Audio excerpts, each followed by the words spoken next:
Good morning, everyone. For those who do not know me yet, my name is Ron Levine from Mindfulness and Blue Jeans, and I've been practicing mindfulness and insight meditation for almost 25 years. And I was introduced to the practice during a time when I was dealing with clinical anxiety and depression and panic disorder. And my panic disorder had gotten bad enough it had blown up into agoraphobia. I was unable to leave the house. I was on disability from work and happened to get paired up with a psychologist who, even back in the late 90s, was already several decades deep into practicing and teaching mindfulness and insight meditation. And that was the start of my journey. I did not think when he first offered it to me that it was going to do anything, but I gave it a shot. And, quarter of a century later, somehow here I am. Don't know what the hell happened. But it's worked out pretty well so far. So I'm going to keep doing it. So this is the next in our ongoing series of calming anxiety by living mindfully. And I like to offer various tips and techniques that folks have shown me, that I've found for myself, as we all find our way on this mud ball that we're all trying to occupy together. And try to make our own paths a little easier, and maybe in turn make each other's a little easier. So let's jump in, okay? I always like to begin my sitting by imagining I am suspended from the ceiling by a piece of string attached to the top of my head. That's a nice way to sit up straight without adding any extra tension to do so. As I always say, if there's some tension here, it's allowed to be here. It's allowed to be here. We often cause ourselves more problems trying to force tension away, because then we have to bring more tension to the tension that's already here to do that forcing. And adding tension to tension is, in my experience, not a great way to get rid of tension. So I've found it more effective to simply notice if tension is here, or notice if there's a lack of tension here.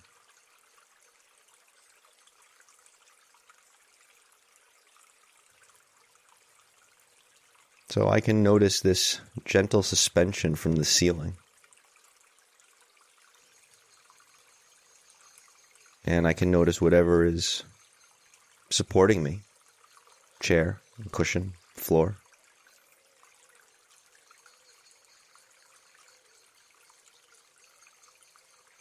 And whatever experience I've brought with me here today that's happening between those two poles.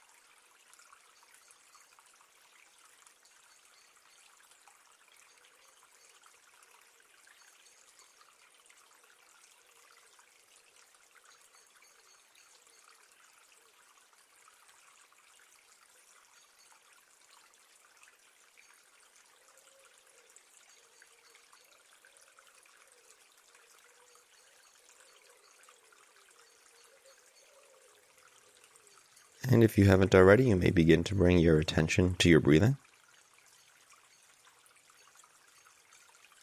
And notice if your breathing changes when you bring attention to it. That's part of what we're bringing attention to, is the quality and effect of our attention itself. How do things change when we bring attention to them?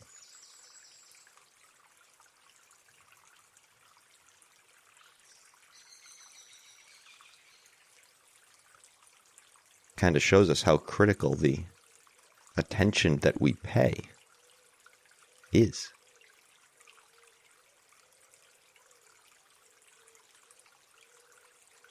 We pay attention. We have a limited amount. It's a finite resource. So where are we spending it? How's that working out? What is the effect of where we're directing our attention?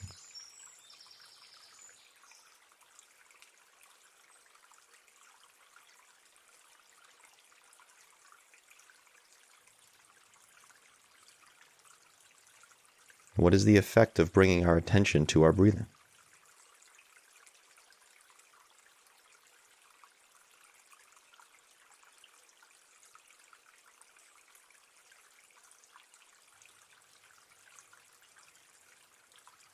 Doesn't mean we have to control the breathing. It just means we're bringing attention to it.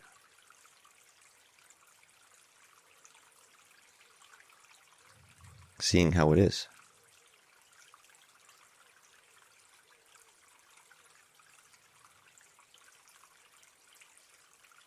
Seeing if it's long or short, deep or shallow, pleasant or unpleasant. Neither.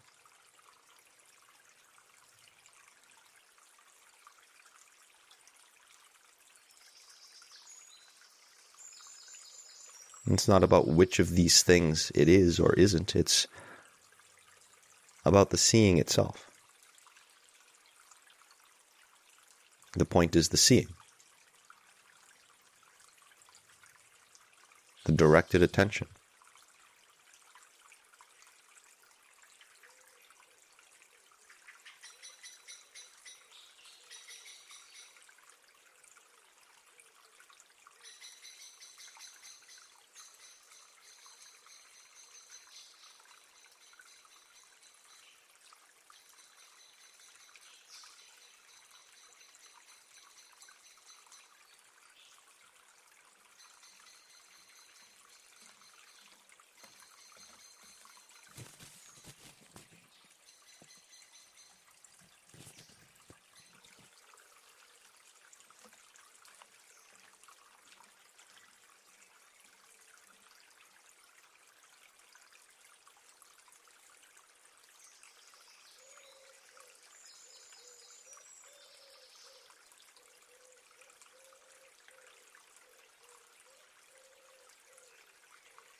Now, the teachings that I study and offer largely come from the historical Buddha, who really only taught one thing, which is how do we alleviate our stress and suffering.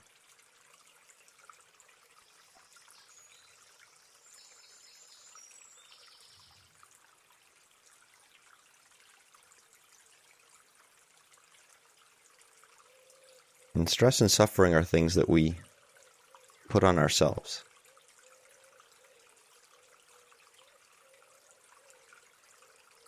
We can't stop our pain. Pain is that thing we don't have a choice about. But suffering comes up when we don't deal with pain skillfully.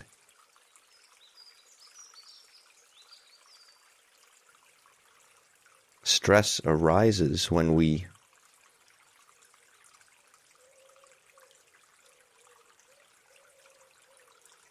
don't focus our attention skillfully.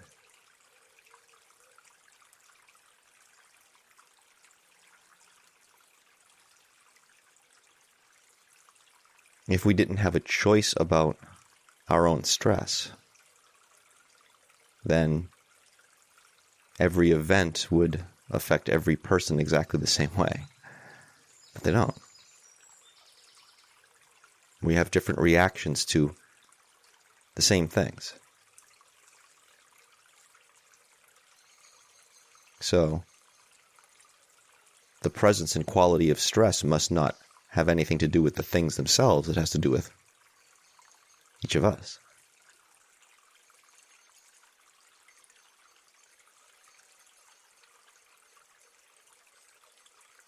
And I've found for myself that the vast majority of the stress that I create for myself, in some form or another,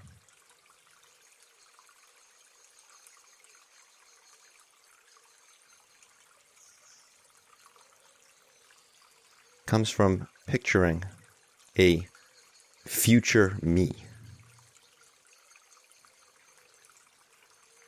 Picturing myself in some expected or hypothetical upcoming situation. May or may not happen. If it's going to happen, maybe it's soon, maybe it's far off in the future. But imagining myself in this situation, what the Buddha might call a thought world, and not so much in words, but in feeling, being extremely focused on that fearful question that's always lingering in the background. How am I going to feel? Will I be okay?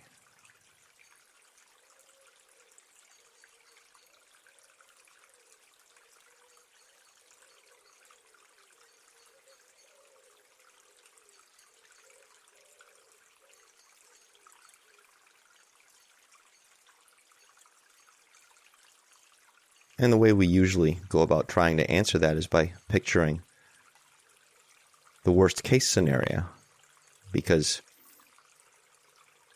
that's the only way we'll really know if we'll be okay, right? Is if we'd be okay if the worst thing happens.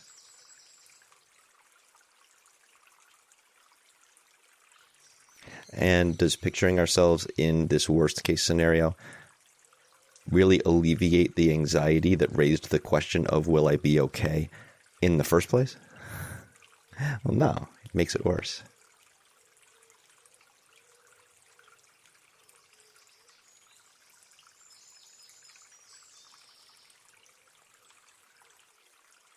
And so what do? Well, that creates stress here in this present moment, to our present experience. And we want to get rid of that. So what do? We try again. Oh, let me picture this again. Let me try again. How about now? Now could I handle the worst case scenario?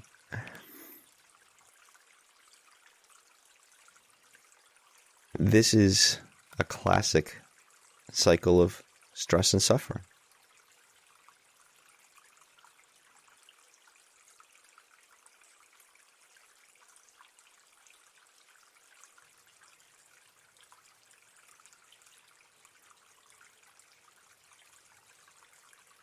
It's a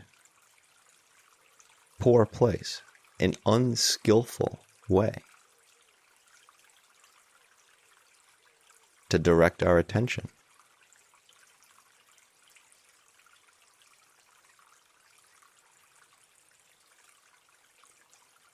We're paying some of our limited, finite resource of attention on that. Often a lot of our finite resource of attention on that. And what are we getting in return?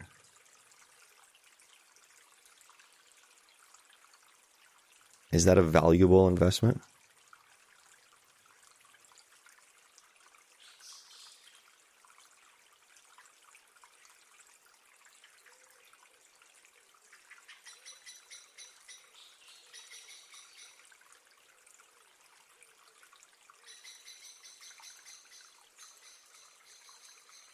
What happens if we redirect our investment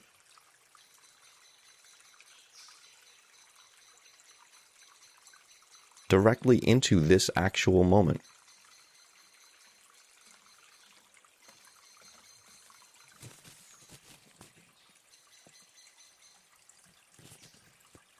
And see what effect that has.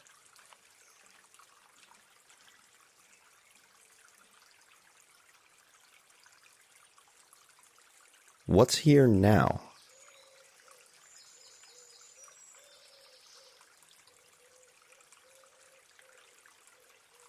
When we're not trying to live later.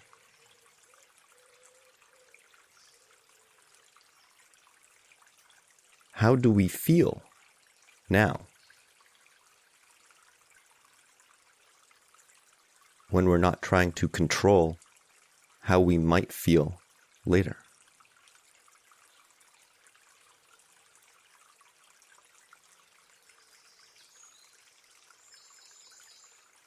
Because ironically, trying to control how we might feel later doesn't have much bearing on how we're going to feel later, but it has a huge bearing on how we feel now.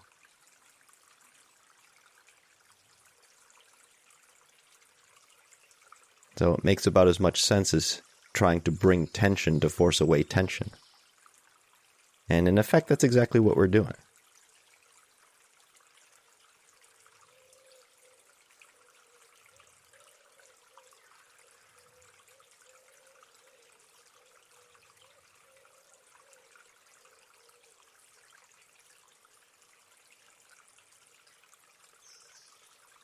So this practice is effective not just because of what we're doing, but because of what we're not doing.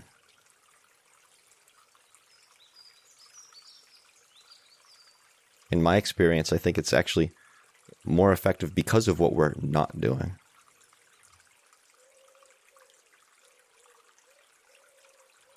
If we bring our attention to this moment, to this breath,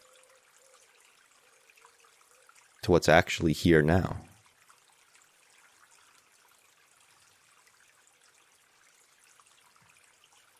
then we're not doing all that futuring, all that ruminating.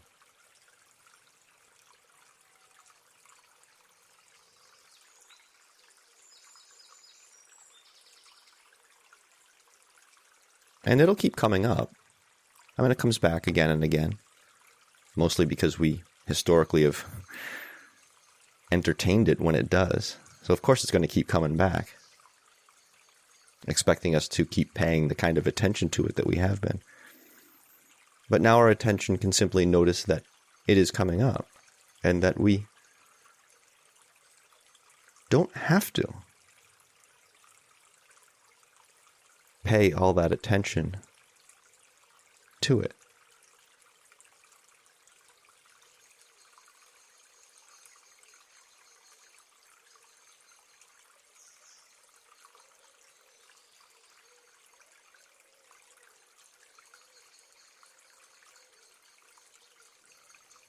We can even bring attention to the feeling that we might want to engage in that cycle of suffering and stress, thinking that, oh, maybe this time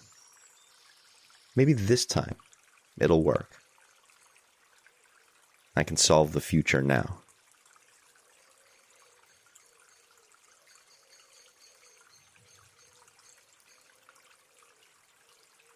We can bring attention to that thought, that feeling. Say, well, does that make sense?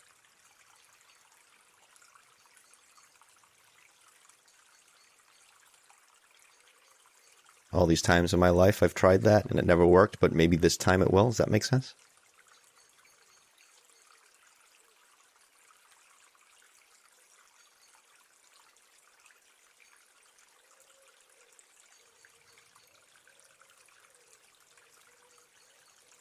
And see what happens if we don't do that this time.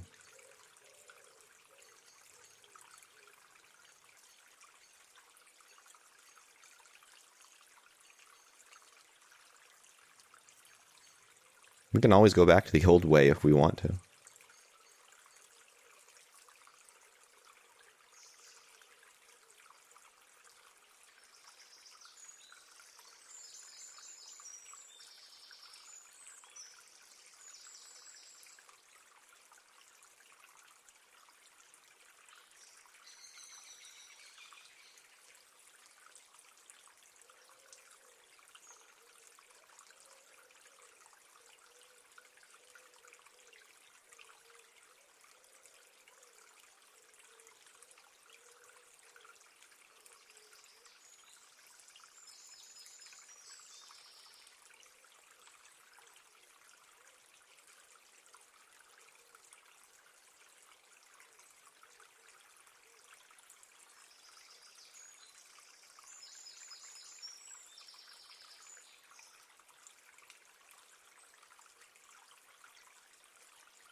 each time something pulls us away from this moment, from this breath.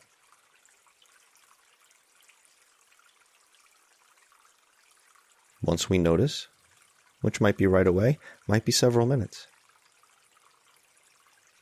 You might catch it yourself, you might catch it because I've started talking, or hear some other noise, or whatever it is. We just come back. We have a mind that thinks. It's going to happen. It's not a problem. It's the practice.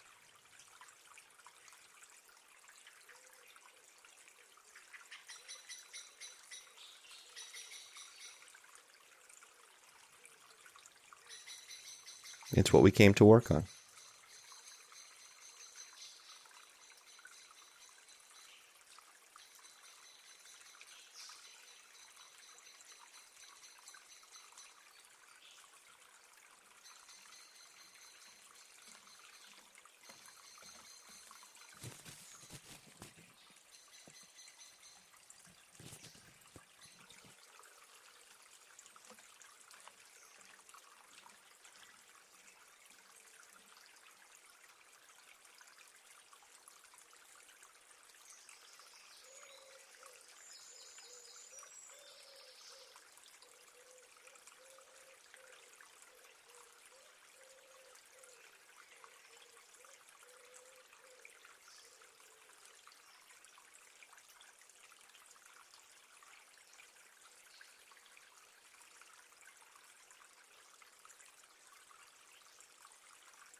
If you're like me and have spent a lot of time futuring, it can become overwhelming when we begin to see how pervasive, how persistent that kind of thinking has become. You can start to feel like, well, I can't possibly stop all this.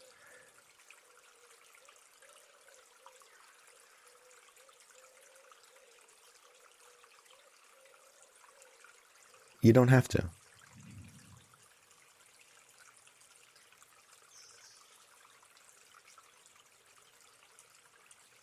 You don't have to bring that kind of tension.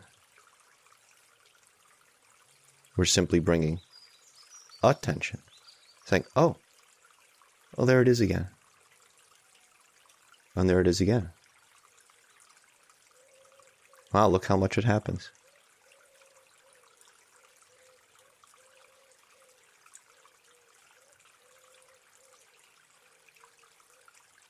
We're not trying to stop our thinking.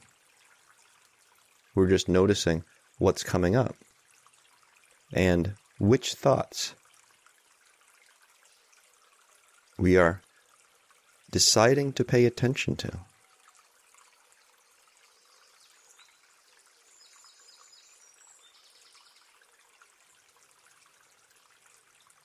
may not feel like we're deciding because it's become so habitual, so automatic.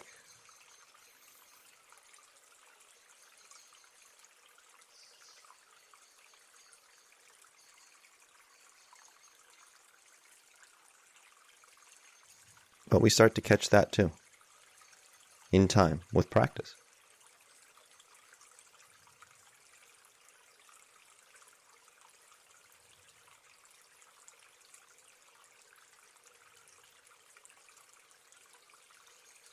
And less of our attention gets drawn into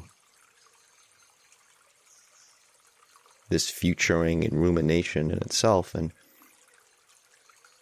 gets directed towards the fact that it just keeps coming up.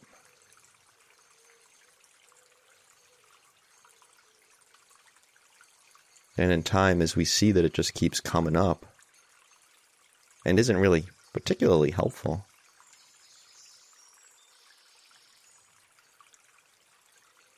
we become disenchanted with it, disillusioned with this storyline, this fallacy that somehow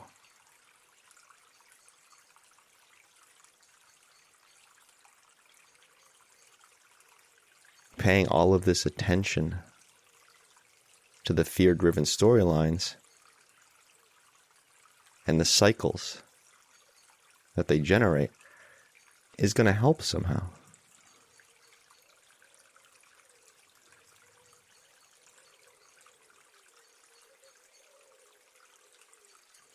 And the allure of them starts to loosen, fall away.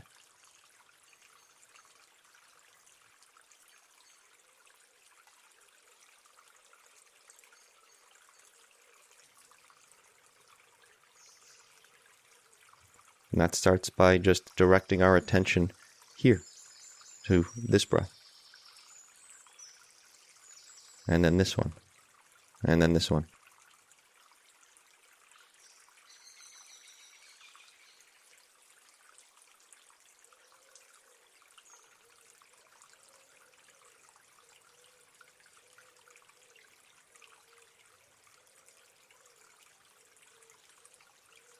And then as this present moment becomes those future present moments,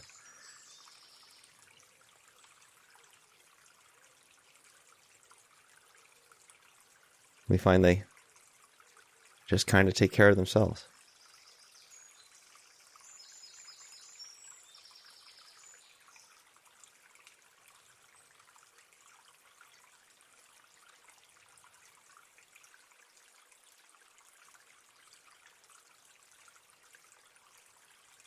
Because we just have to work with now. We only can work with now.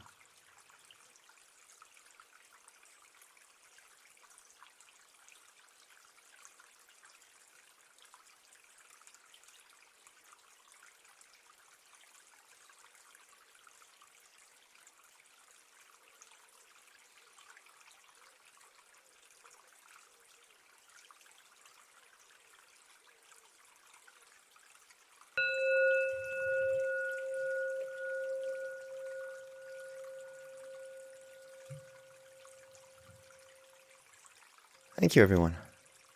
I'll hang on for a few moments. We'll take a look at the chat if anyone has any questions or observations they'd like to share. Yeah, Chris, futuring. I don't think I came up with that. I think I came across that in my travels at some point. Works really well, I think. Futuring. Just the word itself, when you think about it, is like futuring. Like it just makes sense. Is this valuable? Is this helpful? Futuring? I just think of the word, and as soon as I realize, like, oh, I'm futuring, I'm just like, yeah, that's, I don't think I've ever futured successfully. Not that we don't plan for things. There's a difference between adequately planning for something, but then when we start to cross over that into rumination, when we've done adequate planning and we can't leave that alone, now we're futuring. And I don't think I've ever futured successfully. I've planned successfully. But rumination, futuring, worst case scenario-ing, yeah, I mean, that's never really fixed a future moment. That's just ruined my present one. Repeatedly. Hey, Michelle, how to plan and be aware and not get trapped by the futuring. Yeah, that kind of gets to what I was talking about a moment ago is there's planning and then there's ruminating. And the sure way to tell, I think, is planning is pretty intellectual, if you will. Well, I need to do this and I need to do this and I need to do this. This futuring that I'm talking about, that's that emotional, fear-based. One of the things that I say a lot is overthinking is almost always a sign that we're trying not to feel something. So if we are overthinking about the future, that's usually a sign that we're trying not to feel something, or we're trying to control how we think we're going to feel in the future, or we're trying to control how we don't want to feel in the future. So there's not really a lot of value there. There is value in the logical, okay, this is coming up, so I need to make this arrangement, and I need to have this put in place and do this, and we make our arrangements. This rumination is the stuff that doesn't stop even when we've done everything that we can or should. So there's this ongoing replaying of what could happen. What's the worst thing that could happen? When we've already put in place everything that we really can. And now we're just trying to manage how we're afraid we might feel whenever the event actually comes, if it even comes. So to me, that's the big difference between skillful preparation and unskillful rumination, futuring. Rachel says right here, preparing. Yeah, prepare. Yeah. The difference between preparing and rumination. Skillful preparation, unskillful rumination. Which one is actually making sense and, is a skillful, responsible thing to do, and which stuff is just trying not to feel something. And Chris, never knew future could be a verb. Yeah, we verb a lot of things in this practice. What I teach and practice is vipassana, which typically translates to insight meditation. And my teacher and I have gotten in the habit of verbing vipassana. Oh, so this thing came up and I vipassanaed it for a while. So yeah, we do a lot of verbing here. Did I just verb? I think I did, didn't I? I'm verbing verbs. Yeah. I'm even verbing verb.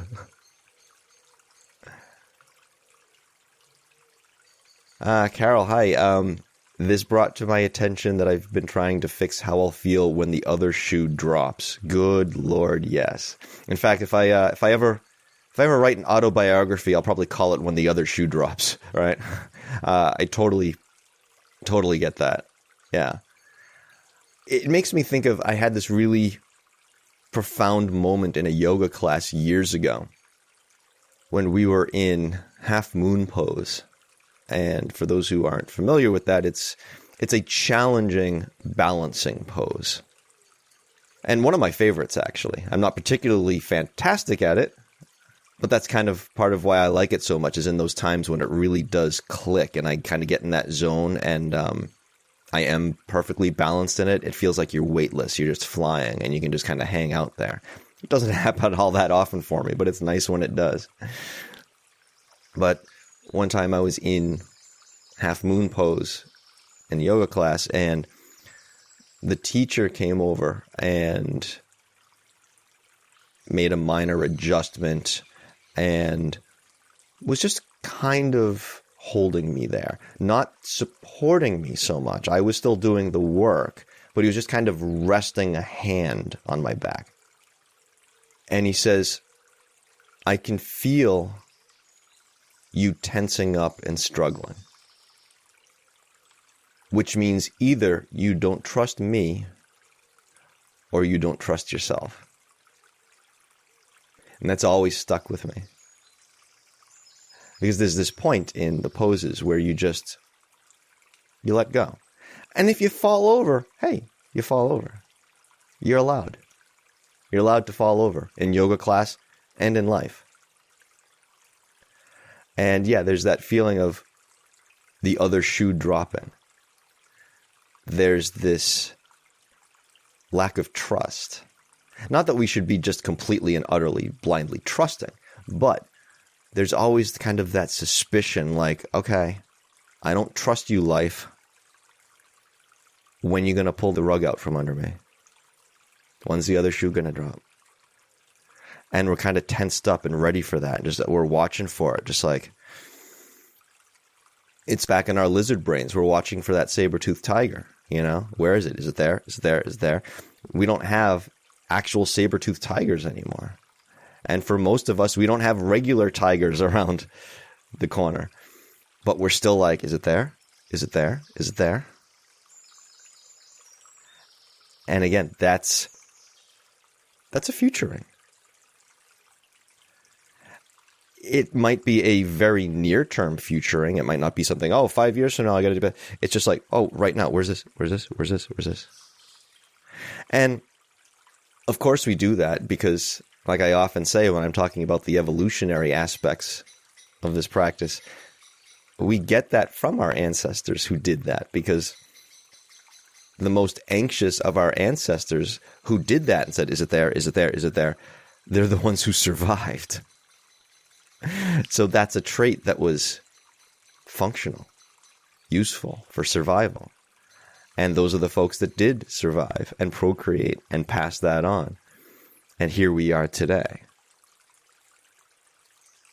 We are the products of generations upon generations of the most anxious people who ever lived. So this is baked into our humanity. But has it scaled well? Does it still really align with the world that we have created for ourselves today? Not really. Not really. Relatively speaking, many of us are pretty safe compared to our ancestors. And yet, we're more anxious than they were. So there's this tremendous misalignment between the level of actual safety many or most of us have right now and the degree to which we think we are under threat. Now, I don't mean to minimize. I mean, some of us are under threat. Some of us may be under threat in the neighborhood we live in. Some of us may be under threat in the house that we live in. I'm not saying that stuff doesn't exist. And that stuff doesn't need to be addressed. That's not what I'm saying. But just to take myself as an example, I mean, my entire life fell apart with anxiety and panic and agoraphobia during a time when my life otherwise was fantastic. No threats. So the presence of a threat was not required for me to fall to pieces based upon perceived threats that I was generating myself. That's exactly why we're engaging in a practice like this, is to see that misalignment. And not just see the misalignment, but see our role in it. It's not our fault that we have this anxiety that we've inherited. It's not our fault. But it is on us what we do with it, how we handle it. That's on us. That's what shapes our experience. And I found that out the hard way, the very hard way. And ultimately, I think we all find that out the hard way. What differs is what we do with it once we do find that out. And that's what we're here to work on. Yeah, Chris, I don't trust life. That says it all. Yeah, that resonates. That resonates. It really does. I can think back to times when everything was going great and I think everything's going to be fine, and then boom, like the shit just hits the fan like relentlessly. And I can point at times in my life where that's happened over and over and over again. To the point where, when things are going great now, I'm just like, okay, here comes the shitstorm. Things are going too well, right?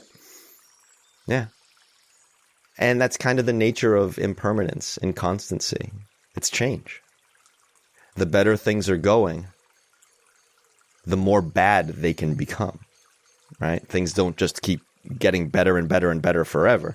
The better things are going, the more room there is for them to drop, right? So it sounds very pessimistic and cynical, but it's also kind of the way it is. And in fact, that's what the Buddha himself found out. He was born of royalty and was sheltered for almost the first 30 years of his life from any kind of suffering, the knowledge of suffering. And then he had pretty far to fall because of that. And he fell hard. And that's what set him upon his path. Becky, sometimes I fear future events based on past events. Yeah, because there are things in our past that are horrifying. And I was just going to say, and I see it from Anon here too, it could be a trauma response that needs healing. And that's just it.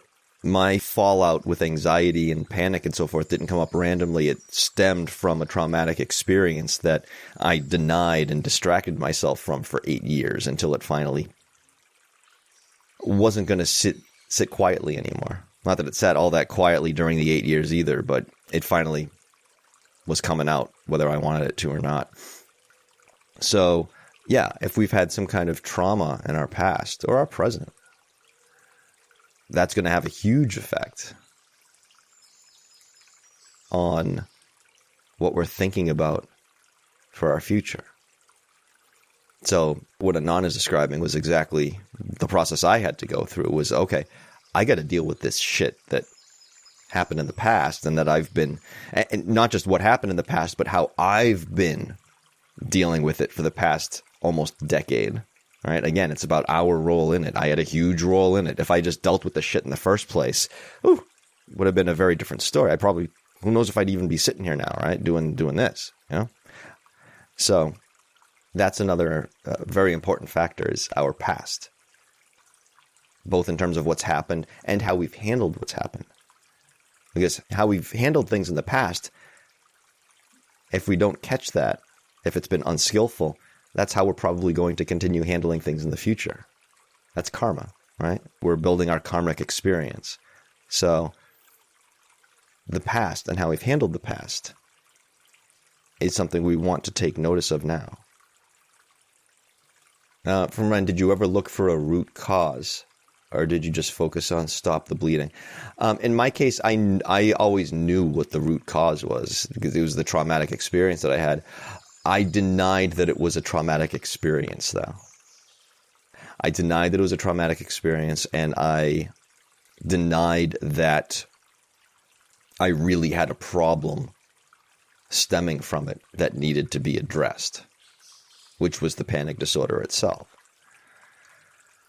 So my focus wasn't even on, say, stop the bleeding, as you mentioned here. My focus was on what I noticed early on when the panic started to really get out of control. I realized that the only time I really had a problem with panic was when I was thinking about panic. And I realized that if something else distracted me long enough, legitimately, so I could take my mind off of it, I didn't have a problem. I was like, oh, okay, so this is what I need to do then, is just distract myself. And anytime thoughts of panic came up, I would find some way to distract myself, some problem to think about or something, and just shunt that thing off to the side. It's not a problem if I'm not thinking about it. Great strategy, until it wasn't.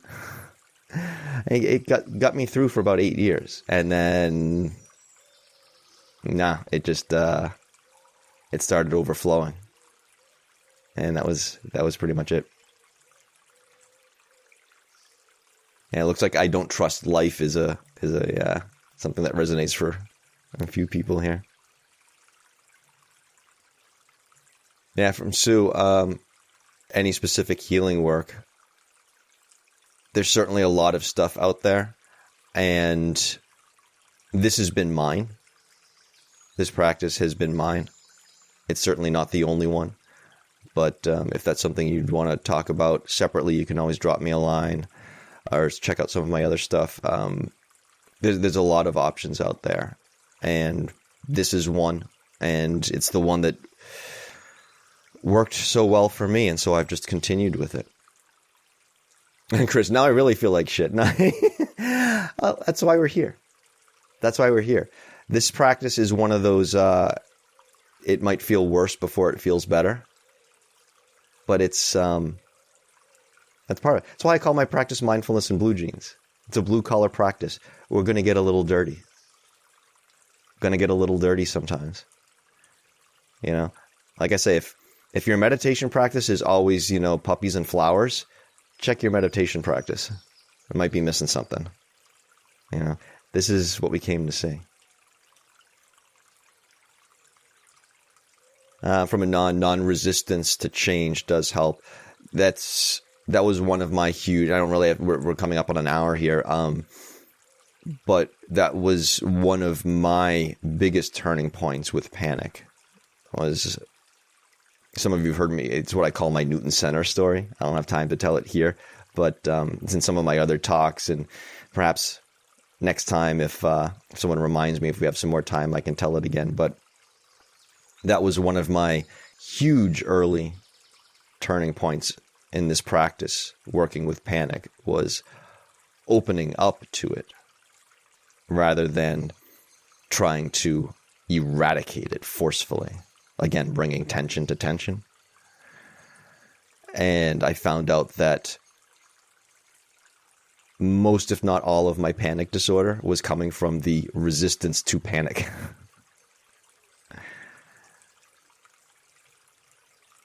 So the trauma from the childhood reaction with the parents split up. I had the same thing, although it wasn't really traumatic for me, but the parents splitting up, I get that. Yeah, and even that's had a lot of fallout, but I hope that, Sue, I hope you find what you're looking for. Again, you're welcome to drop me a line if you want to explore things. We all have to find what works for us, So if some of this resonates and you want to reach out, please feel free. But either way, I hope you find what you're looking for. I'll wrap up here since I do need to go in a few minutes. But from Gagan, after 8 years, did you start meditation? Yeah, it was 8 years of distraction and denial. And the irony was, I had gotten very good at distracting myself by thinking about problems that I had in my life. Because at the time I was in college or just getting out of college. And I was doing all kinds of futuring. Futuring, in a sense, at that point was providing a distraction from my present issue of panic. So I would think about, I need to get money, or I need to get this better job, or I want to get that relationship. And I would focus on these things at an intellectual level, like how do I do this, and how do I do this, and how can I, and future those sorts of things, doing this futuring. And that would distract me from what was here in the present moment, which was panicking about panic. And irony of ironies, after about 7 or 8 years of this, I went through a short period of time where all of the problems I had been distracting myself with were suddenly solved. I got the relationship, I got the job, I got the money, I got the thing, whatever. And all of a sudden, I didn't have any of my trusty old problems to distract myself with anymore. I was like, oh shit. My distractions are gone, and all I've got left here now is 8 years of suppressed, ignored, festering anxiety and panic. And it was a tidal wave, unstoppable. And that's when I had to start actually getting help, and ended up seeing the psychologist who got me started on the practice. That's how it began. And now I know the value of checking out what's here now instead of ruminating about the future. If we take care of the now, well, what's the future but just nows that haven't gotten here yet? So if we're just taking care of now, and we keep taking care of now, is there a future to worry about? Because the only time we can do anything with it is when it becomes this now. And we're already working with the now. So, hey, problem solved, so to speak.